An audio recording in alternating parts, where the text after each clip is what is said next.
बिस्मिल्लाहिर्रहमानिर्रहीम।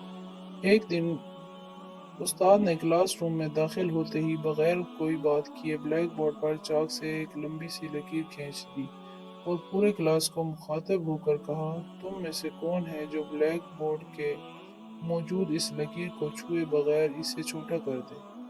उस्ताद के इस सवाल का जवाब क्लास में मौजूद तलबा में से किसी के पास नहीं था।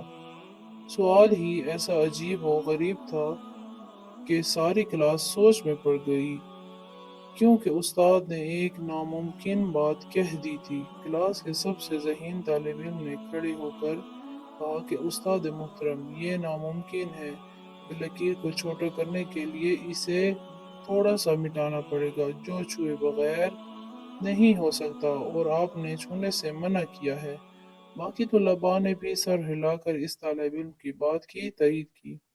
उस्ताद ने गहरी नज़रों से तलबा की तरफ देखा और कुछ कहे बगैर ब्लैक बोर्ड पर चाक से इस लकीर के मुतवाज़ी लेकिन इससे बड़ी एक और लकीर खींच दी, जिसके बाद सब ने देख लिया कि अब पहली वाली लकीर छोटी नजर आ रही है।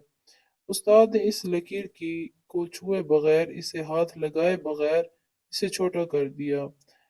तलबा ने आज अपनी जिंदगी का सबसे बड़ा सबक सीखा था कि दूसरों को नुकसान पहुंचाए बगैर, दूसरों को पर तनकीद किए बगैर और उनको बदनाम किए बगैर या उनसे हसद किए बगैर उनसे आगे बढ़ जाने का हुनर उन्होंने चंद मिनटों में सीख लिया था कि अपने आप को अखलाक में, किरदार में और अमल में दूसरों से आगे बढ़ा लो तो तुम खुद ब खुद दूसरों से बड़े नजर आने लगोगे।